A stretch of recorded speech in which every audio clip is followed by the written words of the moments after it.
What can you expect to learn from this webinar today? You are going to have a better understanding of the solutions available to support people affected by cancer. Today we will focus on support care centers close to the hospitals, and we are going to uncover the incredible work they do. They provide a whole range of services, from practical help to educational or emotional support, both for cancer patients and their family. We will be using the Maggie as an example. Maggie is a charity which has developed a renowned cancer support networks in UK and abroad over 25 years. We are very happy to have Andy Anderson from Maggie's with us today. Andy is going to explain us Maggie's model of support and its impact on patients and their family. After his presentation, we will share with you the pre-recorded interview of Professor Langebeek, chair of the radio-oncology from the University Medical Centers in Groningen, Netherlands. So we felt it was also important to gather the perspective from an oncologist. Before handing over to Andy, I will begin the session with an introduction, giving the context on why we are organizing this webinar and why we are supporting Cancer Care Support Program. My name is Françoise Vanek. I lead a new initiative on cancer patient program supported by IBA, and I will be your host for this session. And before starting the presentation of Maggie, I would like to provide an introduction about the purpose of this IBA Cancer Patients Program and share with you the origin of this webinar. Cancer is something that has touched many of us, our loved ones, friends, or colleagues. I have personally faced the challenges of cancer, and I realized that having cancer is much more than undergoing heavy medical treatment. Most people do not see or imagine all hidden aspects of the cancer. I was obsessed by the same recurring questions. How can I increase my chances of recovery? What is the best treatment for me? What will be the side effects? I had to make crucial choices for my life in a hurry. I needed education. At home, I was just as lost. I was consumed by an incredible fear, feeling overwhelming pains. I'm a mom. How to take care of my kids? How to regain my self-image? I needed support, and I couldn't find any. I had heard about La Villa, a cancer center in Otigny, Belgium, but I didn't know them very well. The first time I passed through their door, I felt like stepping into a cozy cocoon. The open access, the warm atmospheres, the sense of dedication of the staff, a break from the stress of the hospital. I felt hurt. I could share tips with other patients, discuss with psychologists together with one of my kids, learn to letting go with mindfulness. This global support was very impactful for my quality of life and my treatment outcome. This personal experience has opened my eyes to the value of comprehensive support. This structure should be available to everyone, no exceptions. This has led to the creation of this webinar with a dual objective. First, the webinars aim to raise awareness about the crucial need for comprehensive support. Second, they seek to provide information and share best practices to educate participants on specific topics. With these webinars, our ultimate goal will be to promote and support the expansion of patients' programs on a global scale, making them accessible to all patients regardless of their backgrounds or location. This educational program will delve into the key challenges of support centers, addressing topics as setting up centers, fundraising campaigns, or day-to-day operation. We know that care centers may differ on their operational approaches and models, or aim will be to provide valuable insight that could be applied in different settings. I would also like to disclose today that these webinars are part of a broader program. This is an exclusive opportunity for me to preview a more global philanthropic initiative supported by IBA. I am convinced that in addition to medical and technology advancements, humanizing care is also crucial in the fight against cancer. We believe that we can further contribute to the development of a more comprehensive care by leveraging IBA valuable assets, our skills, our international reach, our connection to major hospitals, our partners, and our passion and dedication to make a positive impact. This project is at the crossroads of IBA societal programs involving patients, customers, employees, the society. This perfectly complements IBA's mission to protect her hands and save lives. So now we will move on to the central focus of our webinars, the Maggies. I'm going to give the floor to our guest, Andrew Anderson from Maggie. He is going to explain Maggie's model and its impact on patient and family. Andy will be available to address any questions you may have during the Q&A session at the end of the presentation. So thank you so much, Andy, to be here with us today. I hand over the floor to you. After my cancer diagnosis, it felt like my whole life was crumbling. You just feel at a complete loss. You're chasing, and there's just nothing you can do. Usually people get to think about the future in their own time, but not me. My treatment started on my 17th birthday. The whole concept of being that close to cancer feels unknown and scary. It's a fear of family, not being with them.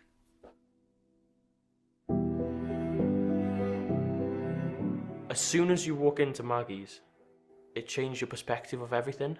It feels like a little oasis. It became a home from home for me and my family.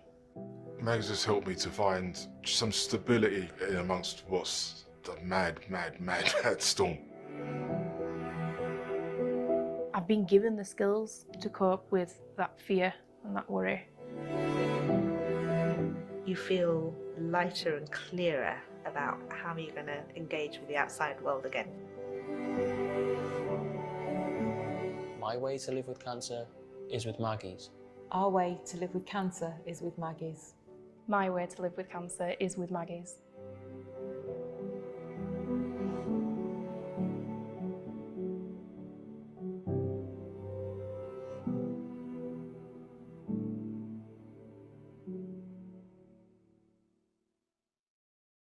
Hi, good afternoon, and thank you so much, Francois, for the invitation to be able to speak today. It's a real pleasure to be able to speak after the short film that you've just seen, which really gives an indication of the flavour of how powerful Maggie's is for people who come to visit the centres.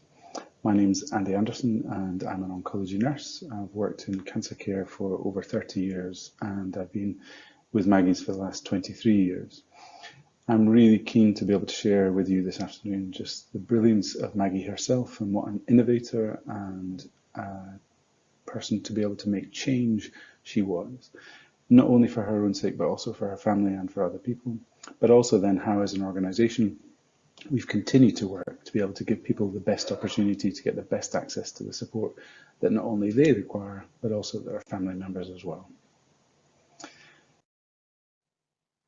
So really importantly, this is Maggie. Maggie was a mid-50s-year-old woman who was diagnosed with advanced breast cancer. She was married with teenage children, and she was really brilliantly supported by the National Health Service. Her doctors, her nurses, the hospital teams supported her medically extraordinarily well. But she recognised that within her treatment, she and her family needed more than they were able to provide. And that wasn't a criticism of what they were doing within the hospital, but there was a recognition that within hospital spaces, a lot of complicated issues that are about self-empowerment, that are about taking control, that are about feeling calm and holding a sense of well-being are very difficult to achieve in that very busy clinical space. So her keenness within her diagnosis and her treatment was to make a difference. And in the midst of a very complicated stem cell transplant for her diagnosis, she worked really hard with her own oncologist, her oncology nurse, Laura Lee, who is now our chief executive, and the hospital team to think about providing something that could be different. Again, importantly, not just based on her own needs, but on the needs of her fellow patients within the hospital space. She spoke to other people who were wrestling with their own cancer diagnosis, who were equally saying that they were finding it difficult to find the support that they needed to look at understanding or expressing the emotions that they felt. And she wanted to do this to be able to champion not only herself, not only her family, but also the needs of those other people she met in clinic areas or in the ward spaces.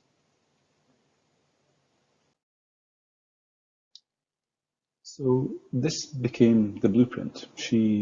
Maggie, talked about the need for thoughtful lighting, the view out of a space to birds and sky and trees, a space that could allow you to take time to restore, to consider, to ask questions, to challenge, but also to be still and to be inspired by other people who are in the middle of their own circumstances. And she talked about that sense of welcoming, a reassuring space, a place that had a domestic feel about it, but that also had an inspiring space to be able to help that sense of control, give that sense of questioning, allow that sense of challenge, and allow people to be able to find a way of supporting themselves and their families as best they possibly could. So we've used that blueprint as a model of cancer care and cancer support and grown it into now a UK-wide national organisation with 24 centres across the UK and 3 centres internationally. And over the last 14 years, we've been working with international partners and have 3 built centres and are working with 2 other organisations, one in the Netherlands and one in Norway, to be able to develop our 4th and 5th international centres, while continuing to work in the UK to make sure that we provide the services in the UK also. So this is Maggie's Edinburgh. This is the centre that I've worked at for the last 23 years. I'm incredibly proud as a nurse to have worked in this really remarkable and special space. And really importantly, it's a centre that has Maggie's fingerprints all over it. Maggie worked very hard with Richard Murphy, the architect for this space, to make sure it transformed from an old stable building into an inspiring and uplifting, beautiful space for people to be able to step away from the hospital and to consider what their needs might be. What you can't see from this image is about 20 metres to the left is a really big cancer centre, outpatient chemotherapy, radiotherapy, inpatient services, bone marrow transplant. But what this image shows is an image of a garden and a domestic sized space that allows people to make that shift from being a patient in the hospital to being a human being at Maggie's. Importantly, our programme of support is something that we've worked really hard on with people who've come to the centre, but also with other cancer professionals, and based it on all the psychological research that there is. But it's a very simple framework. It's a framework that welcomes people at any stage, with any diagnosis, for any reason, to be able to come to the centre, whether that's at point of diagnosis, whether that's going through treatment, whether that's looking at recuperating from treatment, or dealing with complicated issues to do with more advanced disease, or if people have experienced loss. Anybody can come to the centre. That's an individual with a diagnosis, family members, friends, colleagues, and really importantly, oncology staff. Increasingly, we see more healthcare professionals coming to Maggie's for support to help themselves continue to provide brilliant support within the NHS. The service is a drop-in facility, so you don't need an appointment. You can just walk in, and you can come as often as you wish, for as long as you wish, and it's a free of charge service. As a voluntary sector organisation, we raise the money to make sure that all of the support that we provide is free, because many people who come to Maggie's are not in a position to be able to pay for the support that they need. Everybody who comes to the centre has access to any element of the programme, so you can just come in to use it as a restful, restorative space, or you can come for more intensive individual, couple, family, group, course, workshop sessions, depending on your needs. And as I said a moment ago, we've got 24 centres throughout the UK and 3 centres internationally, with more planned in the UK and importantly more planned internationally. So the programme of support is provided by healthcare professionals. So I'm an oncology nurse. My colleagues are either oncology nurses or therapy radiographers, clinical psychologists, but also importantly people who work alongside to provide really important practical support as well, our benefits advisors who help translate the complicated world of financial support in the midst of a diagnosis, and then sessional staff who provide advice on healthy eating, exercise, and also some of the expressive arts to be able to give people a different way of being able to navigate their process through their diagnosis. Importantly, one of the key things of Maggie's is that we have a high level of healthcare professional who works within the organisation, generally nurses with significant experience of oncology care, and importantly, supportive colleagues who enhance and broaden and deepen the quality and the nature of the support that we offer within the centres. All of our peer support is facilitated, so all the groups, courses, workshops are facilitated by the healthcare professionals who work within the centre to be able to maximise the safety, security, and also to be able to look at the issues that people need. Although we facilitate the sessions, it's not sessions with fixed agendas. It's for the agenda of the group and the agendas of the individuals to be able to look at what's most important, what's most pressing, and what's most greatest need at that point for that individual or for that group. What Maggie's does is unique. It's really important to be able to consider what we've been able to achieve across the UK, but also internationally. Importantly, there are no time limits to visits. People can come to the centres for as long as they wish, and particularly for people with more complex diagnoses, extended disease treatment plans, complicated longevity of dealing with metastatic disease means that people have very extensive cancer experiences, and our desire is to be able to be there for them as they need us, whenever they need us. It's important also that those services are tailored to the needs of the individual, that when people come to the centre, they've got the opportunity to ask for what's specific to their circumstances, to their family dynamic, to their family structure, and important to think about what we might be able to do to help them directly, but also how we collaborate with others to make sure that we can provide those services. It's a team of highly experienced, highly professional individuals with a wide range of skills under one roof. So it's a multidisciplinary team working very closely together. And therefore, there isn't a long referral process. If you walk into the centre today, you can be introduced to an oncology nurse with 30 years experience immediately, and then be introduced to a clinical psychologist if you want to make an appointment with them or there's a need. You can sign up for the group or the course that might be starting the week after. You can speak to the benefits advisor as you are in the centre that day. And importantly, you can do all of that in a beautifully uplifting, wonderful space immediately adjacent to the hospital. So the proximity to the hospital is really important. People don't have to make another journey, get in their car, get on another bus to go find us. As soon as you walk out of the cancer centre, we're a visible resource. And importantly, as I've said, the space is entirely different to the hospital. It's designed to be a really uplifting, inviting, warm and welcoming environment. The support is free, with no referral required, although many people are signposted to us by their healthcare professionals or by other family members. You can just choose to come to the centre when you need us, how you need us. And we work really closely with the NHS. We're a key supporter of the NHS to provide psychosocial support for people affected by cancer, and we work very closely with our NHS partners. And importantly, one of our uniquenesses is to have this network of international centres where there's been an enormous shared learning. Our ability to be able to learn from our colleagues in Hong Kong, Japan, and also in Barcelona has been tremendous. You know, we are expert in what we do, but we're always keen to be able to grow our expertise and to be able to collaborate with other brilliant experts to make sure that what we're doing is the best that people can possibly receive. The complementing of NHS services is really important. Since we started, we've worked very, very closely with the NHS. Maggie worked with the chief executive of the hospital, her own oncologist, her own nurse, to make sure that this support was provided. And that close working relationship is really important. Our keenness is to make sure that everybody who's coming to the oncology unit is signposted to Maggie's and that we can offer support if and when the individual might choose. Our focus is primarily on psychological, social and emotional support for people and supporting them and their families through the complexity of the NHS's treatment plans. We know that there's a huge increase in the cancer population and people living with cancer living much longer, and our desire is to be able to be an available resource for all of those people as they need us. And our ambition continues to remain to be an available resource at every cancer centre throughout the UK, and for us to be able to support other organisations to think about providing the support that's required at their own cancer centres.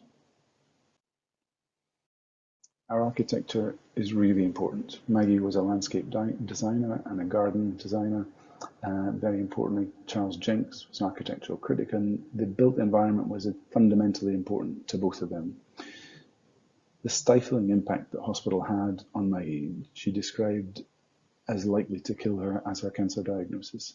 And what she wanted was these beautiful, bright, uplifting spaces to be able to give her a sense of inspiration, to give her a sense of future, but also importantly, just to feel calm, just to feel safe, and just to feel comfortable.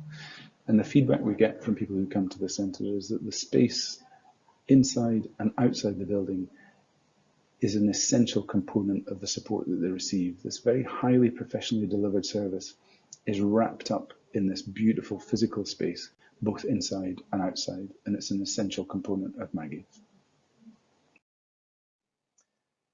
This environment allows us to do very complicated things in supporting people. So the issues that people bring to Maggie's, from my experience, are really interestingly different to the issues they brought to me as a cancer nurse in the hospital. As a nurse in the hospital, it became obvious to me that they were telling me what they thought I needed to know based on their clinical treatment and their treatment pathway. But when people come to Maggie's, they talk about the things that are important to them as a human being. The types of issues that we talk about within these amazing spaces are living with the after effects of cancer, the complexity of cancer itself, but also the complexity of cancer treatment, dealing with long-term cancer-related issues, whether that's to do with pain, neuropathy, fatigue, some other complexities to do with the physical impact of surgery. Also importantly, the primary space to be able to come and talk about the emotional impact of that diagnosis. How has that made you feel? How has it left you feeling in terms of sense of vulnerability, sense of overwhelm, the complexity that might come in terms of relationship impact, sense of change of self, sense of confidence, and those important elements of transition for people as they've been diagnosed from that state of shock back into that sense of confidence, of well-being, and sense of positivity. Excuse me.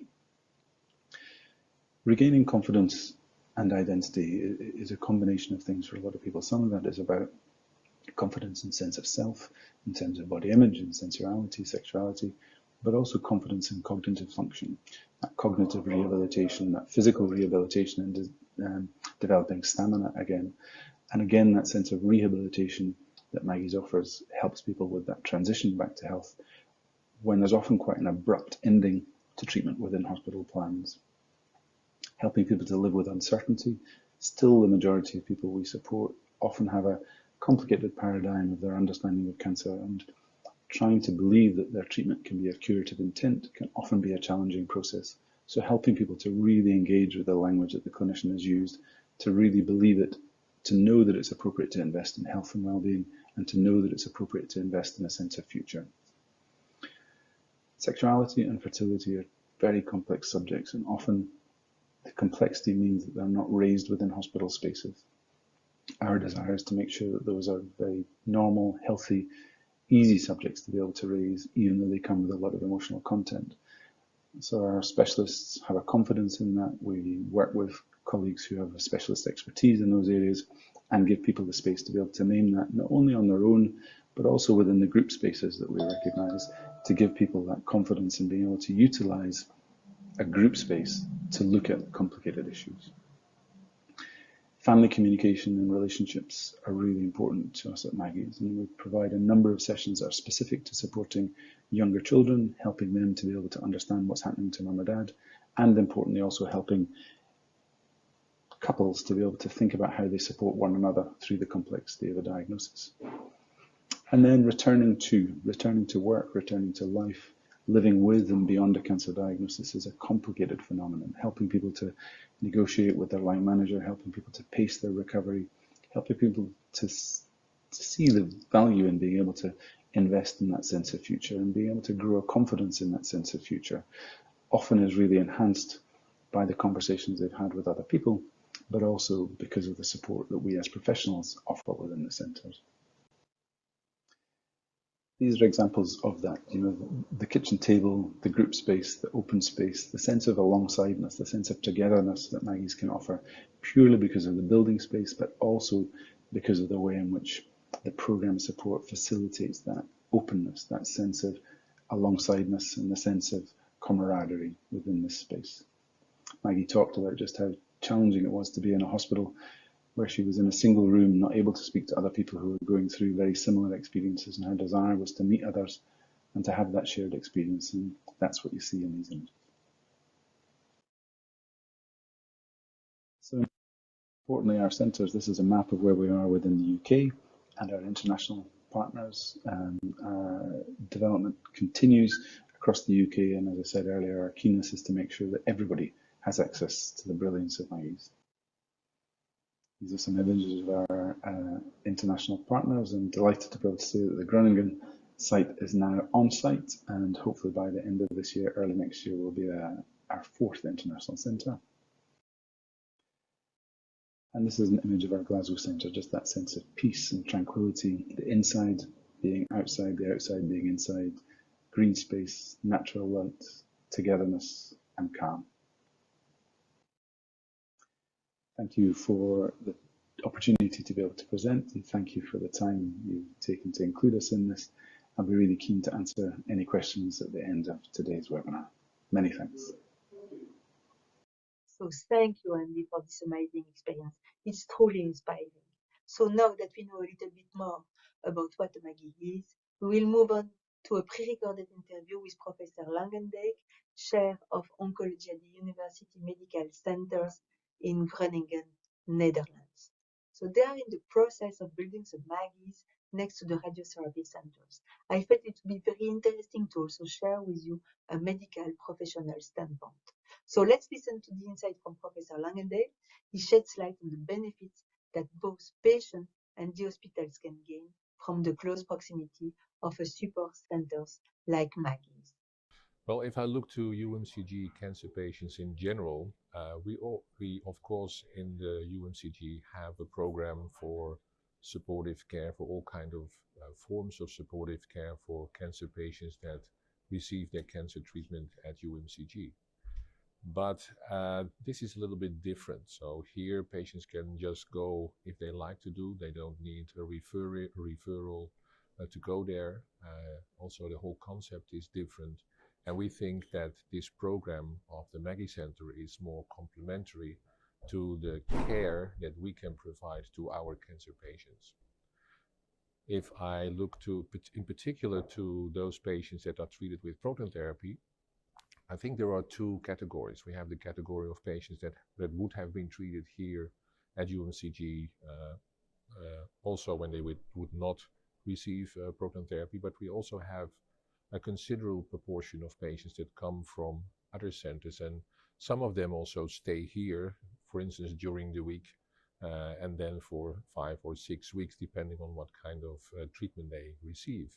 And among them, there are all the pediatric patients that have that. And the idea would be that the Maggie Center here in Groningen will be located just next to the proton therapy center, so that also the accessibility for our proton therapy cancer patients is very close. And there will also be specific programs directed to the needs of patients that stay here for a longer period of time during their treatment. Well, as you know, it becomes more and more difficult to provide all the care and all the supportive care that patients need during their cancer treatment, but also after their cancer treatment. And the idea that we have as board of the Comprehensive Cancer Center at the UMCG is that the program that will be provided by the Maggie Center is very complementary to the program that we can offer as UMCG. And that is really an added value. Also, the concept is different, of course, than we have at UMCG. As I said, patients do not need a formal referral; they can just walk in. It will be run by volunteers mainly. So the whole concept is different, and it should be something which is very easy to go to for our patients. It's very great to hear this positive synergy between care center and the oncology centers like Maggie's in Groningen. A change is occurring, empowering the hospital to provide additional services tailored to the diverse needs of individuals undergoing cancer treatment. In a dream world, we should have 1 cancer support centers to each oncology centers. So we are coming to the end of this webinar. We hope this webinar has given you a better understanding of cancer support centers and the importance of cancer patient support. So now it's time for the Q&A session. So I remind you to use the Q&A button and not the chat button. So Andy is going to address all the questions you could have. So we have already received a lot. We will make the follow-up afterwards if we could not cover all today. So first, how many patients do you welcome on average per day? So that depends on each centre, Francois. So all of our cancer centres in the UK have different sizes. And at the Maggie's Edinburgh, where I've worked, we would say that we would see around about 100 to 120 people per day. But that's with a cancer centre that sees around about 4,500 people a year. Within a smaller centre, like a centre in District General Hospital, we might expect to see about 50 people a day. But in our biggest centres, we would be looking to see about 120 to 130 people per day, yes. Okay. Another one, do Maggie's centres offer housing services? No, we don't. It's a non-residential service, and we're not focused on direct care, but for a number of people for whom they may have challenge with accommodation, we would work with agencies local to the hospital to be able to find accommodation for them. And we've had a number of volunteer resources to be able to offer that to, and we've worked with a couple of agencies to find reduced cost accommodation. But Maggie's isn't an accommodation service. It's very much a during the day service alongside outpatient based services, providing that psychosocial support that we've discussed already. Okay, so you are supporting visiting patient logistics, but you are not making the housing services. That's exactly right. We would support them and try and assist in them finding it, but we don't provide it ourselves. Do your center support palliative cancer patients? Yes, we do. So anybody can come to Maggie's for any reason. So it's not uncommon for somebody to come to Maggie's not having a cancer diagnosis, but having questions or being fearful about a possible diagnosis. The majority of people who come to the centre are dealing with an active diagnosis and having active treatment and looking to fully recover. But it is entirely appropriate that we support people with non-curable diagnoses. And as I summarised in the presentation earlier on, for a lot of that population, they're living much longer with very complex diagnoses because of the improvement in cancer care and cancer treatments. So we'll support people for many years often in relation to an ongoing diagnosis, but definitely around palliative care and end-of-life issues. And very importantly, alongside that, Francois, supporting family members. And we would continue to provide a bereavement support service for anybody who'd experienced loss as well.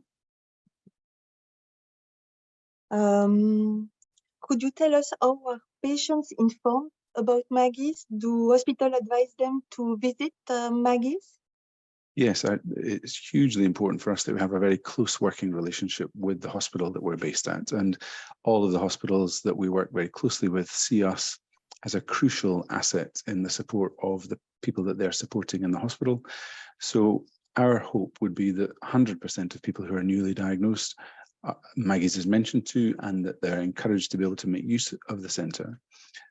But as was highlighted earlier on, it is a choice to come to the centre, and it is important that people come at the time that's right for them.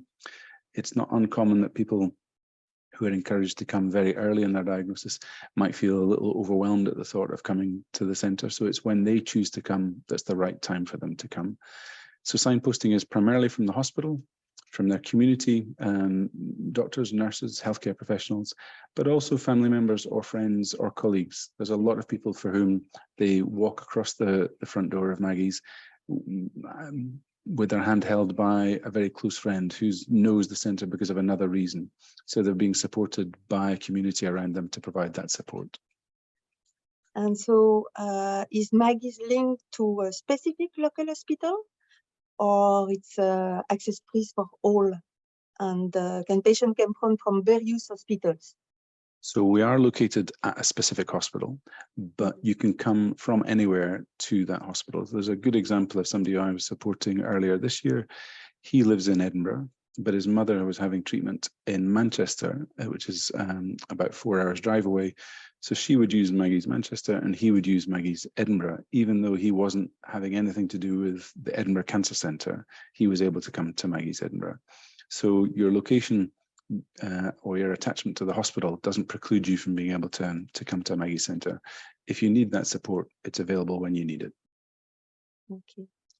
How do you support, if you support pediatric cancer patients? So the centre is very much open to anybody affected by any cancer diagnosis. In our experience in the UK, paediatric oncology centres are very well supported in terms of social work support, counselling support, psychological support. What's been interesting for us, though, is that often we see the parents of a child with a cancer diagnosis, where there are complex issues in terms of family dynamic, or where there have sadly been experiences of loss. We definitely support lots of children for whom they have a parent or a grandparent or a family member with a cancer diagnosis, helping them to understand what might be happening to mum or dad or a grandparent, giving them the opportunity on a day when the hospital isn't busy to walk across to the hospital to see a radiotherapy machine, to see a proton machine, to see chemotherapy services, to try and demystify what might be happening for that family member. So children are very much a part of all of the Maggie centres, yes. And do you experience a balanced proportion of male and female patients visiting Maggie's? And if not, is this an issue that you are addressing one way or another? It's a very important question. It continues to be the case that men are underrepresented at Maggie's, but in our more established centres, like the Edinburgh Centre, which is the oldest of the centres, 40% of the centre visitors are male. So there's in the UK, it's a 50-50 split, like most countries. So we are underrepresenting, but we've worked year on year to make sure that the centre feels accessible to men of all ages and all diagnoses. That's partly a cultural shift, but it's also making sure that some of the culture of healthcare professionals in terms of their prejudgment about men's support needs changes, and that they encourage everybody, men, female, male, female, and non-binary population to be able to come to Maggie's for whatever reason might be. So our keenness is to make sure that everybody has the opportunity to come, and it's our responsibility to make sure that the centres feel accessible to everybody and for everybody. Thank you. Another topic, what is the economical models of Maggie's? Yeah, so we are an independent charitable organisation. So when Maggie first had the idea to develop a support service, she and the foundation, our family, had very generously gifted money to start the organisation.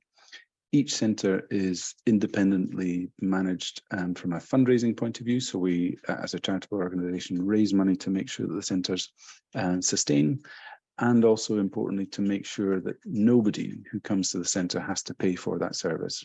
As I said in my presentation, there are many people who come to our centres who are financially significantly disadvantaged, and their cancer diagnosis makes that even more complicated for them.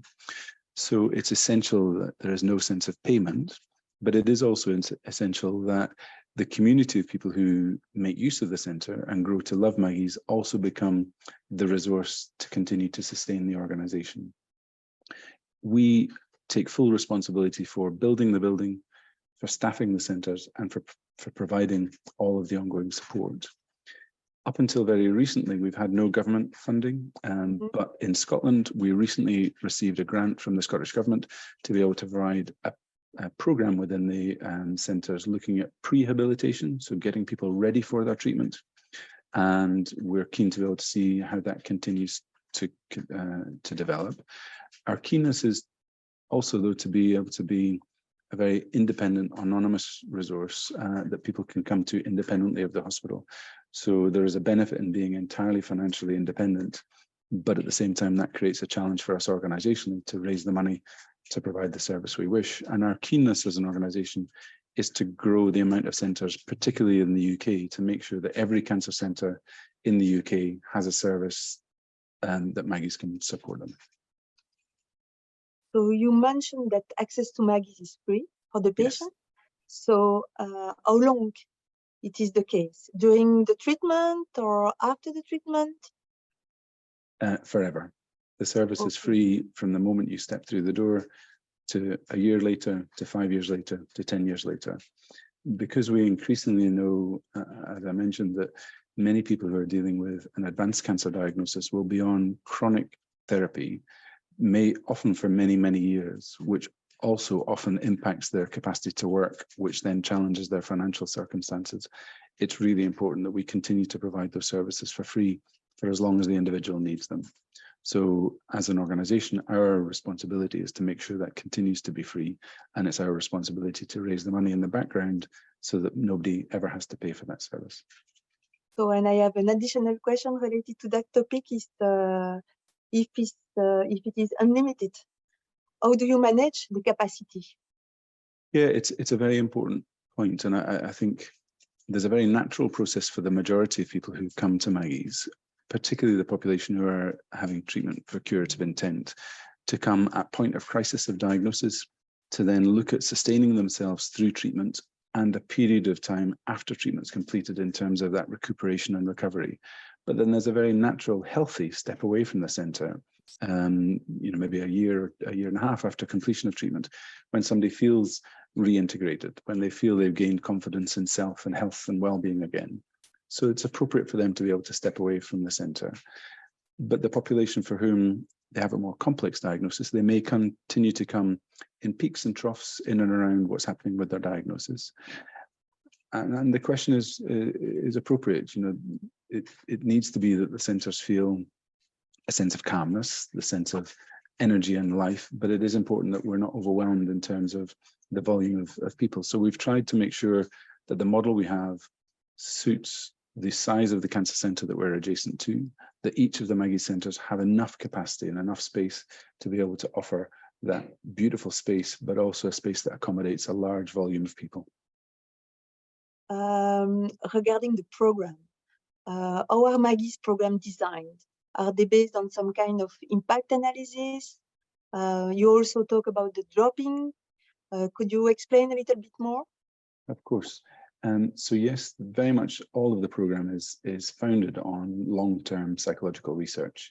Psychological research alongside a cancer diagnosis is thankfully now 30, 40, 50 years old, and we understand what the traumatic impact is, but we also understand how best to facilitate support associated with that. Our support is very complex in its psychological and psychotherapeutic intent, but the structure of Maggie's and the program is very simple. It's often about just making sure that the centres are staffed by very experienced professionals with appropriately relevant skills, and importantly, that we give an opportunity for people to name themselves, to name their story and to name their experience, but often to do that alongside other people, so that the process of group courses, workshops, support groups are an essential component of what we do, but all facilitated groups, and also giving people ways of understanding how best to manage, how best to cope, whether that's at a functional, practical level in terms of finance, whether it's at a health and well-being in terms of exercise and nutrition, but also whether it's about psychosocial issues to do with adjustment and transition. So very much around established psychological research. And then every program we run has an evaluation program as part of it. Every year we do an audit within each centre, and every 3 years we have a triennial external audit where external professionals come and give us feedback on what we're doing and why we're doing it. And importantly, there's a very important interview of centre visitors for them to be able to give their feedback. All of that wraps around, so that structured program wraps around drop-in. So you can just walk into a centre at any point. And it's important that the role of the cancer support specialist, which is a role I've fulfilled, is to be able to be as available as possible for that new person who's walked in, to be able to summarize what's happening for themselves, to ask some questions, and then also to ask questions about how Maggie's might best support them. So it's constantly trying to create the flexibility of being available for somebody who's newly come in, providing a structure of support for the population who've come in already and are coming back to program, and then also this beautifully uplifting, stimulating, fantastic space that the centres are on. Yeah, it's really inspiring. Do you offer integrative medicine? such as Qigong or I don't know. We involve elements that are supportive of health and well-being. I would say we don't provide alternative therapies, but very much supportive approaches. So yes, things like Qigong, yoga, exercise, and gentle exercise and activities. We haven't necessarily included other types of alternative approaches within Maggie's because we try to be very much an evidence-based organization. But it is important that those softer areas that often aren't able to be easily integrated into hospital care are what Maggie's can offer. So that reference to creative approaches that I mentioned earlier on, looking at therapeutic artwork, looking at creative writing as different vehicles to be able to give people a sense of confidence in self and a way of expressing their experience or understanding their experience in a different way. So yes, we would include elements that enhance talking approaches and elements that give people a capacity to both express, understand, and to feel a sense of dynamic change with. Are you making some remote support for the patient? Yeah, so that was really accelerated for us in March of 2020 when the pandemic hit. Up until that point, the vast majority of the support that we offered was face-to-face within a centre. We would do telephone support, but primarily described ourselves as a face-to-face resource. We had to then shift into the digital world very rapidly. So within 24 hours, most centres shifted to an online platform service, and we've been able to maintain that with some centres. So one of the centres that's done that very effectively is Maggie's Highlands. It's based in Inverness and it has a huge geographical reach. And that geography often makes it difficult for individuals to easily access the centre. But because of now this new platform of remote support, they were able to access it from the comfort of their own home. So we've sustained that model to an extent, but our desire is to be able to provide services within our centres. The building enhances the support that people experience within the centre, but it is important that for some people for whom they're physically unable to make it to the centre, we are able to reach out to them in the way that they need. Okay, thank you. So I see the time is running, so we have still a lot of questions, so we will make the follow-up afterwards. So we will send you the reply to all your questions with Andy. So thank you very much, Andy. Thank you so much for the huge participation of all the attendees. Thank you for your great involvement, Andy, into the Maggie. So I hope that we are all now convinced by the crucial needs of comprehensive care support for all patients. So there are more webinars to come. The next webinar on cancer patient program is planned in the autumn. So we will keep you posted. So in the meantime, if you have any questions regarding the Maggies or other insights, so do not hesitate to contact us.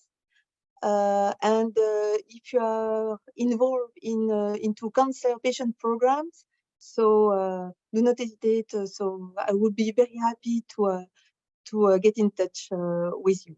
So thank you all. Thank you, Andy. And I wish you a great evening, a great afternoon, or a great morning, depending on where you are in the world. Goodbye and stay tuned. Bye. Bye-bye. Bye.